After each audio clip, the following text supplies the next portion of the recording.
नमस्कार, मैं एडवोकेट राजेश शर्मा। आज की इस वीडियो में मैं हार्दिक स्वागत करता हूं आपका।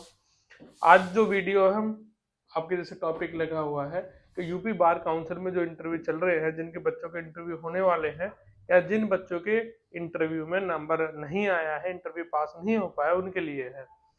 ये वो क्वेश्चंस हैं जो पूछे जा रहे हैं नॉर्मली, आपको पता होने चाहिए। यदि आप ये नहीं बता पा रहे हो तो आप पक्का फेल हो रहे हो। ऐसा नहीं है कि वो फेल नहीं कर रहे भाई। यो गौतम बुद्ध नगर से ही मैं बात करूं, लगभग 47 बच्चे फेल हुए 11-12 जनवरी वाले इंटरव्यू में। तो आप ये क्वेश्चन जरूर याद करके जाइए, जरूर पढ़ के जाइए, जो मैं आपको इस वीडियो के माध्यम से बता रहा हूँ। पहले बात तो आप जब भी आपका इंटरव्यू आए तो इंटरव्यू की डेट जो आप चेक करोगे, जो आपने फॉर्म फिल किया था उसके बाद आपको एक नंबर मिला था वहां से, उस नंबर से यूपी बार की वेबसाइट पर जाकर, यूपी बार काउंसिल की वेबसाइट पर जाकर इंटरव्यू डिटेल चेक कर सकते हो। नहीं तो मेरा नंबर नोट कर लीजिए, आपको जो भी परेशानी होती है तो मुझे भी बता सकते हो आप। तो यूपी बार काउंसिल की वेबसाइट पर जाके ये चेक कर सकते हो कि आपका इंटरव्यू कब का है। उसके बाद दीदी, हमारे इंटरव्यू में पूछे जाने वाले महत्वपूर्ण क्वेश्चन क्या है, जो बार बार जिन्हें अटकने पर आप बिल्कुल ही मानिए कि आप इंटरव्यू में फेल हो जाएंगे और वो बोल देंगे आप 3 महीने बाद आना। और 3 महीने बाद का मतलब 3 महीने नहीं, उसके बाद है, 3 महीने के बाद का प्रोसेस है। तो सुनिए ध्यान से। पहला, आपको कॉन्स्टिट्यूशन ऑफ इंडिया की नॉलेज होनी चाहिए, भारत के संविधान की।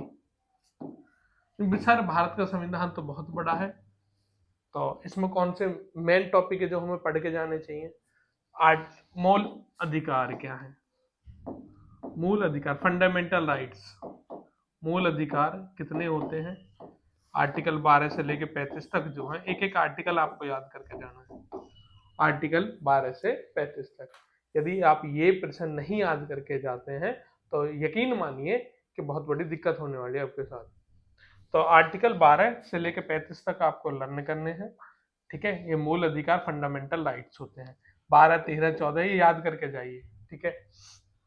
मिनिमम इनमें भी थोड़ा सा हिंट दे दूं तो आप आर्टिकल 13, आर्टिकल 12, 14, 15 यानी कि 20 तक तो आप लगातार याद कर लीजिए, 22 तक, ठीक है। और 22 के बाद आप आर्टिकल 32 याद कर लीजिए, 25 याद कर लीजिए।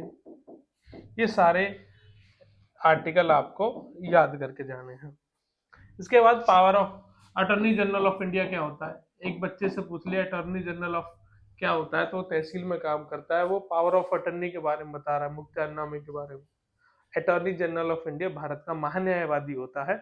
उसकी विशेषता क्या है, क्या काम करता है, आर्टिकल 76 में आएगा।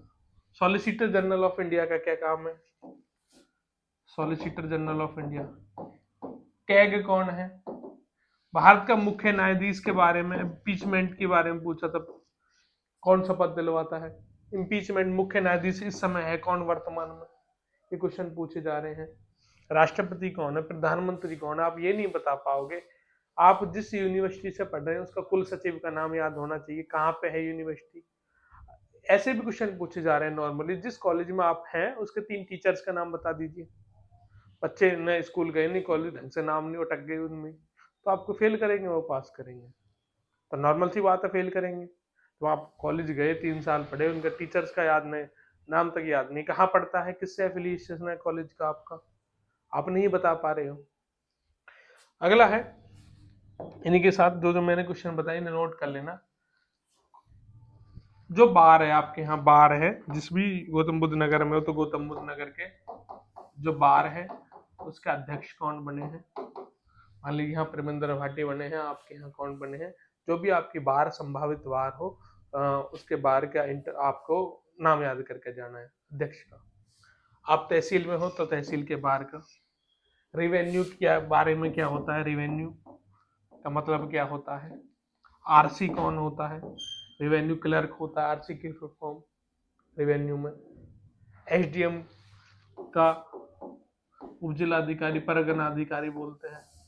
आपके अपने वहां का एसडीएम का नाम याद करके जाना है, डीएम का नाम याद होना चाहिए। आप ऑल इंडिया बार एसोसिएशन के अध्यक्ष का आपको नाम याद होना चाहिए। यानी कि महत्वपूर्ण चीजें हैं। आपको ये पता होना चाहिए बेल कौन से सेक्शन में आती है। बेल 3 प्रकार की होती है, कौन कौन से सेक्शन है तीनों के, ये पता होना चाहिए। बेल कहाँ से ग्रांटेड होती है, कैसे एफआईआर दर्ज होती है, यदि थाने से एफआईआर ना हो तो किस तरीके से आप एफआईआर दर्ज करवाओगे, कौन से कोर्ट से कराओगे, वहां खारिज हो जाती है तो किस अपील कहाँ करोगे, सेशन कोर्ट में करोगे, कहाँ करोगे, ये चीज आपको पता होनी चाहिए। नया बीएनएस बना है, किससे बना है, पहले क्या था। अब भारतीय न्याय संहिता इससे पहले क्या है, 3 बुक्स नहीं बनी है। तो ये ऐसे ढेर सारे प्रश्न हैं जो आपसे पूछे जा रहे हैं। आपको यदि ये नहीं पता है तो आप पता करिए, आप याद करिए अपने आसपास के सारे चीजों के नाम। आप अपनी तहसील में है तो तहसील के अध्यक्ष का नाम आपको याद होना चाहिए, यानी कि आप जिस यथास्थिति में है उसके बारे में आपको पता होना चाहिए। आप अधिवक्ता बनने जा रहे हैं। अधिवक्ता बहुत बड़ा शब्द होता है अपने आप में।